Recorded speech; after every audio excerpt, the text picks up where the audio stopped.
We're live on Insta and we are live on Facebook. Gotta do this quickly.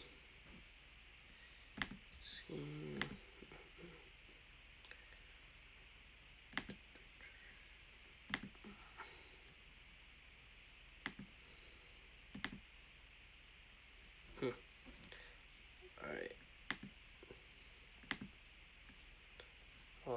Just give me a second. Alright. How's it going, everybody? Welcome back to another episode of That's Debatable. Today we got some mixed things to talk about. AEW and WWE NXT are tonight. We also have some football to talk about, some stuff going on over there, and we also have some basketball today to talk about as well. So we are going to be talking about that. Let's get straight into it. We got no time to waste. Well, maybe a little bit of time to waste, but let's get straight into it. First question of the day. We heard some stuff about Russell Wilson this morning. We'll get more into Russell Wilson later in the show.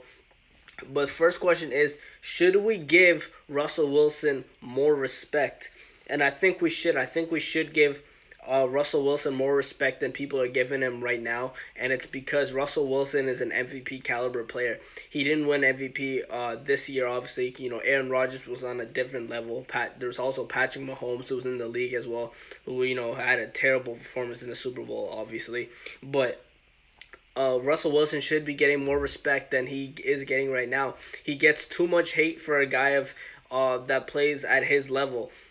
He's an elite quarterback. He can throw the football. He can run it as well when he wants to. He can do almost everything. There should be more respect on his name, and I have been saying that for a while now. I know people who are Seahawks fans, and they are not happy with the way Russell Wilson gets treated. He gets treated like he's, you know, a lower class player, which he is not. He won, what was it, Man of the Year trophy or something like that during the Super Bowl. He won it. So congratulations to him for it. But not only is he a great guy, the guy can play football. He, like I just said, he's an MVP caliber player. He can do everything on the field. He makes his teammates better, and he's been sacked. We're getting into this later. This is what we're getting into later. He's been sacked 400 times because of the terrible offensive line. He can't do anything about that. So, but in terms of, you know, his receivers, Tyler Lockett and DK Metcalf, he makes them look 10. Those guys are already studs. He makes them look 10 times better. So there should be a lot more respect on Russell Wilson's name. We shouldn't be disrespecting Russell Wilson of like any way, because the way this guy performs on the field, the way he's been performing all year round, especially with this terrible offensive line, I think we should be respecting him a lot more, because it's just, you know, unacceptable the way he gets treated by the fan base, by the media.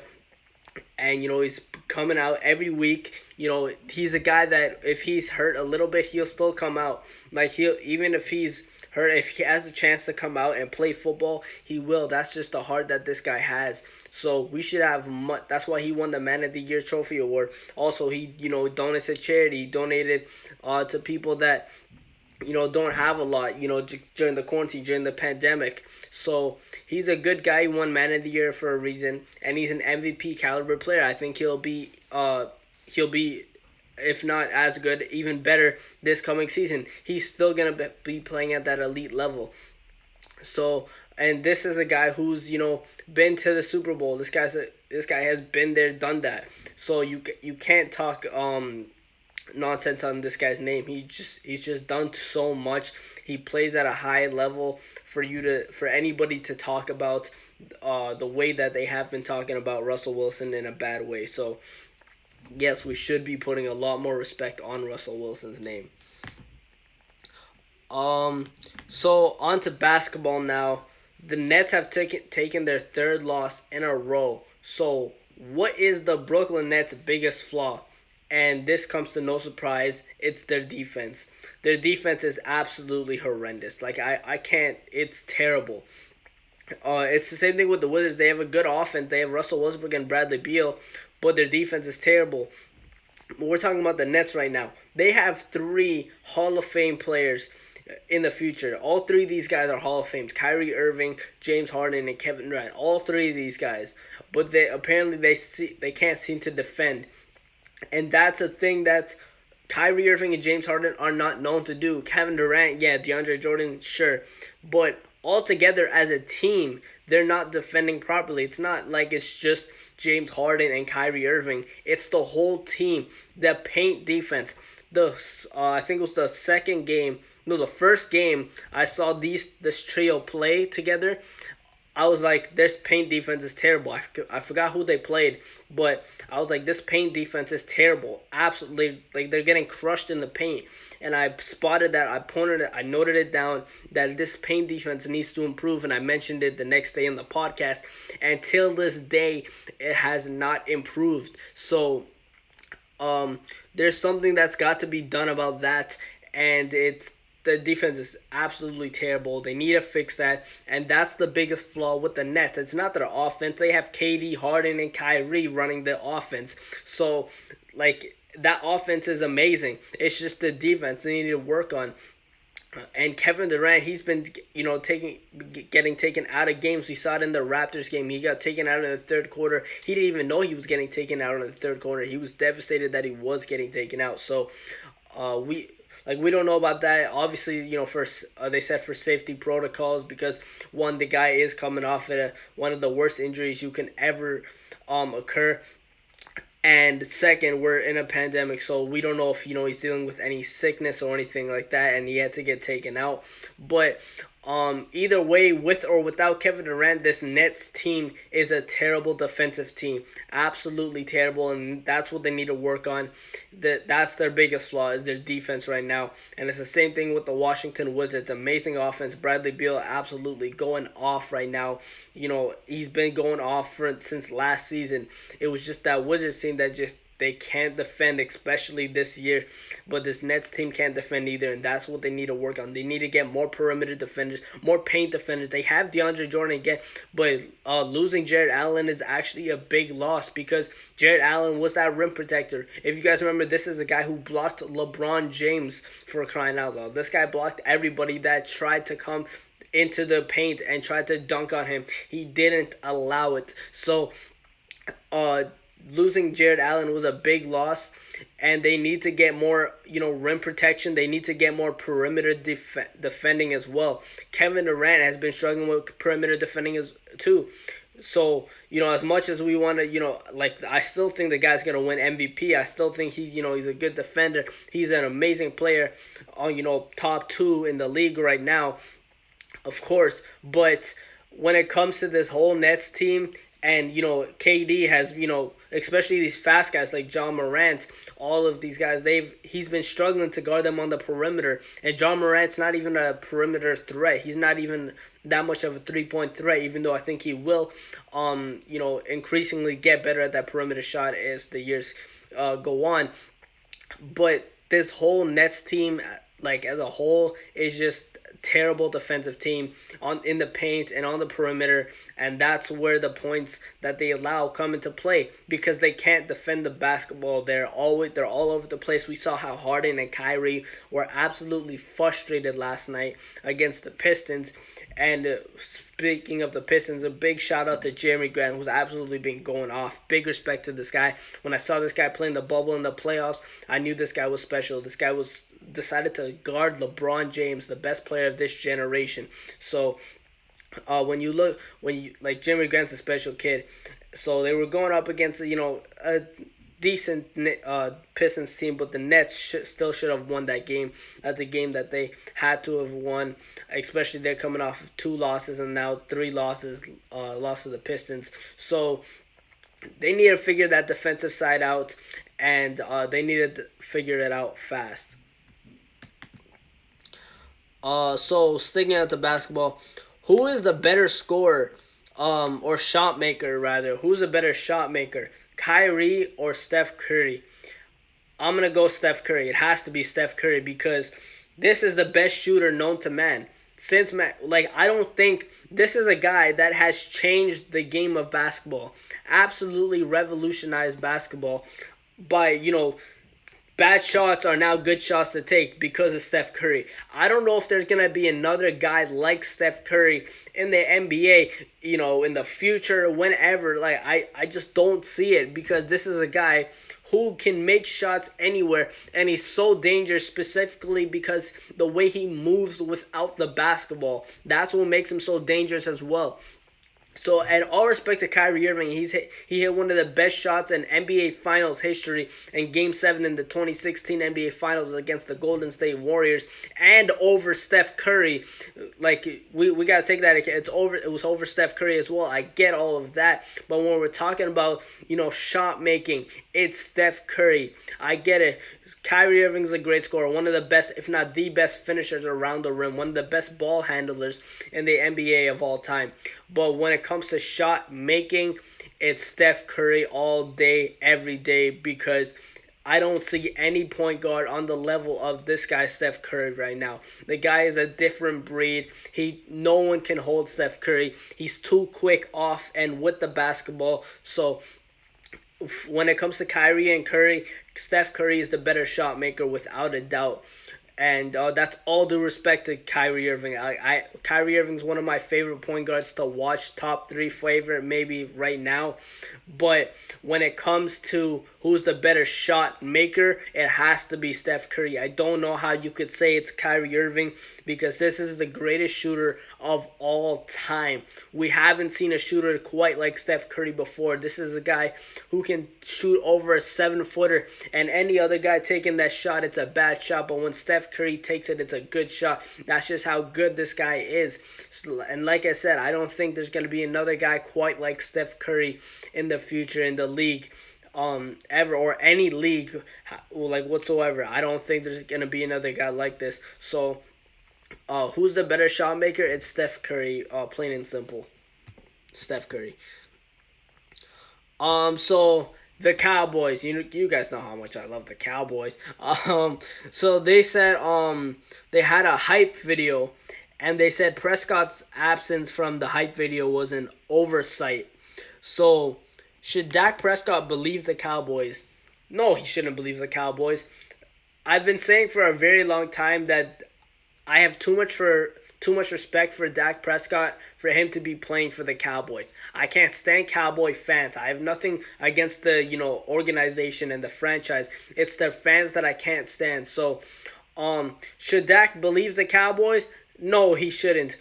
And Dak Prescott should look at this situation as if, okay, they're overlooking me again. They're overlooking, their star quarterback. They didn't pay me enough. I've been giving it my all to this team, and they overlooked me with the pay. Now they're all overlooking me for, even if it's a 30-second hype video, it doesn't matter. They overlooked him, and once again they continuously do it. And I think there was this burner account for Dak Prescott, and I would think it's Dak Prescott himself, because we saw with other NFL players, NBA players do it as well. Kevin Durant did it, had a burner account as well. So I think when you take all that into account, I think Dak Prescott is the burner account. But I think that Dak Prescott, he shouldn't believe the Cowboys. Dak Prescott should want out of the Cowboys by now. I don't know why he hasn't requested a trade by now, because I get it. He loves the Cowboys organization, but it's only a matter of time when the Cowboys give up on Dak Prescott before Dak Prescott gives up on the Cowboys. And I see that happening very, very soon. There was a thing, out of the 2010 draft, he's the only one that hasn't been, or one of the drafts, he's the only one who hasn't been traded from the team that drafted him, but that could change very soon, and I agree with that. It could change very soon, and I think Dak Prescott should request to get out of Dallas. I have too much respect for Dak Prescott to be playing as a Dallas Cowboy. He needs to get out of there, with all due respect to him. And I say with all due respect to him, not the Cowboys. I can't stand Cowboy fans. You guys know that. So I think that he should request a trade to get out of there. I've been saying that for a very, very long time. I just want Dak. I want the best for Dak Prescott, and it's not in Dallas. I'm sorry, I don't see that this Dallas Cowboys team going any far into the playoffs, especially with Tom Brady in the Bucks. Drew Brees, even though he might retire, Aaron Rodgers and the Packers, even though I don't see them going all the way to Super Bowl, because I'm still upset with Matt LaFleur with that play call he made, not giving the ball to Aaron Rodgers on 4th and 1. But anyway, Dak Prescott should want out of Dallas, and he should have requested it by today, tomorrow. He should want out of there. And it's, you guys know already, I can't stand Cowboy fans, so he should want out for sure. So back to Russell Wilson. So he made comments about his offensive line, saying they're not good, and he's been sacked about 400 times. So what are my thoughts on this? I think that I agree with him. I agree that Russell Wilson, obviously you want to keep this to yourself. You want to keep this kind of stuff to yourself. But a lot of the time you can't. When the media is asking you about it, like, you've been sacked 400 times in a 17-week season. And you play 16 times out of those 17 times. So when you take all that account, you expect the media to ask you about that. So obviously we had to expect this one time or another, and this is something that I've been saying. Not only is the Seahawks defense not that good, their offensive line is absolutely terrible. So I can't, Russell Wilson, I can't blame him. I can't blame Russell Wilson at all for commenting on his offensive line, because it's terrible. We can't get around that.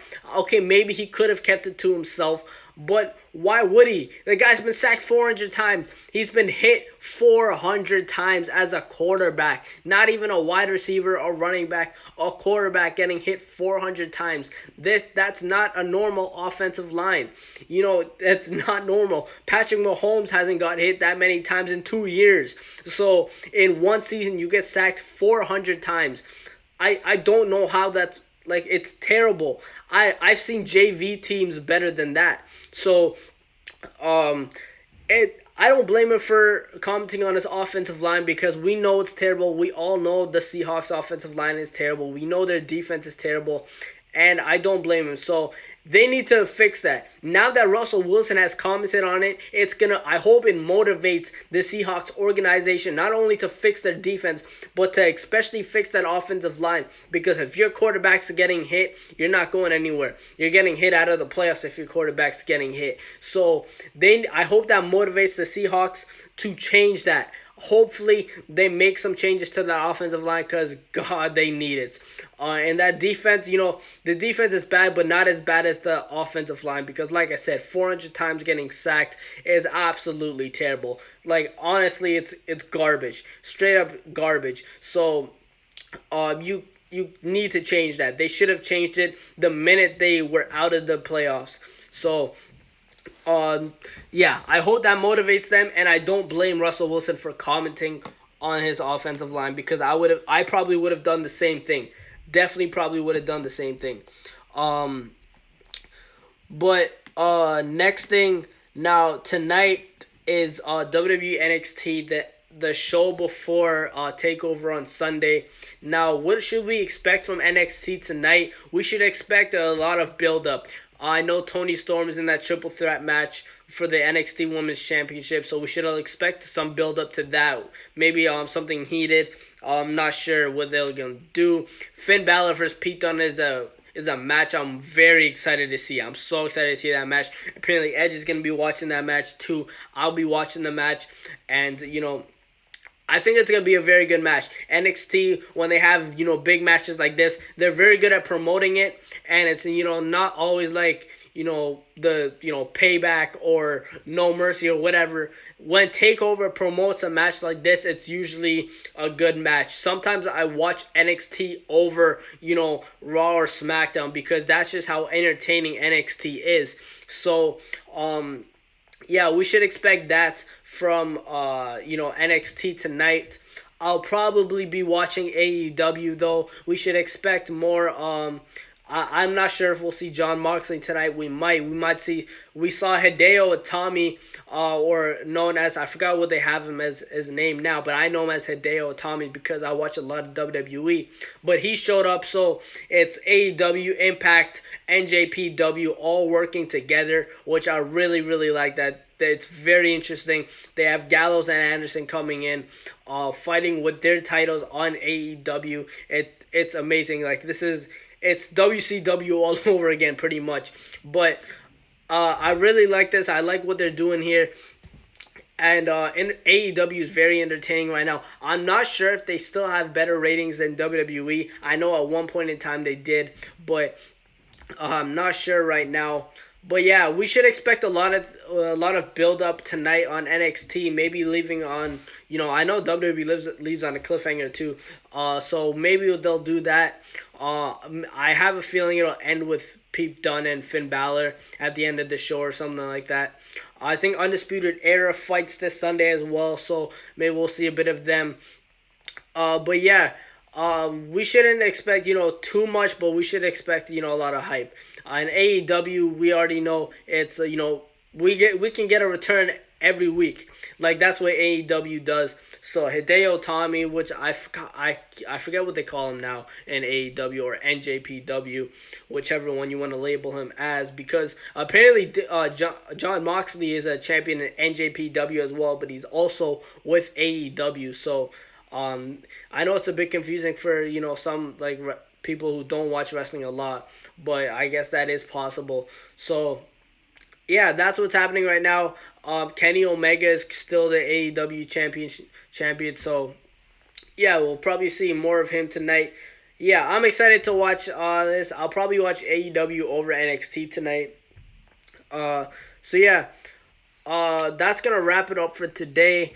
I know these podcasts have been shorter, but there's not so much to talk about. I think when I'm doing my predictions, I'll have one of my buddies on for those podcasts, or one or two guys on, and I'll do like UFC Fight Night predictions. UFC like those actual, like the 256, 257, like the big events. I'll probably do podcasts for that. Those will probably be longer, and I'll probably actually have people on there for those. So yeah, stay tuned for those. This coming week, I might have a podcast coming out for my Elimination Chamber predictions. I might have one for NXT as well. I'm not sure when I'll do that. Obviously, I don't have a lot of time. It's on Sunday. But well, no. Elimination Chamber is in 2 weeks, so I have a lot of time for that.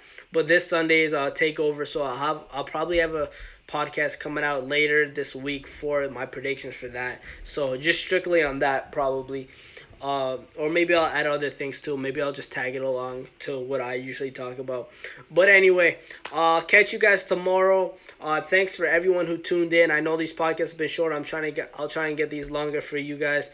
But anyway, subscribe to my YouTube channel, Instagram guys, it's on my link in bio, and Facebook guys. You guys already know. Go to my page and go subscribe to that. Go turn post notifications on. I just uploaded a new video yesterday, and I'll probably upload one today as well. So, see you guys tomorrow, 4 p.m. Eastern. Stay safe and take care, yo.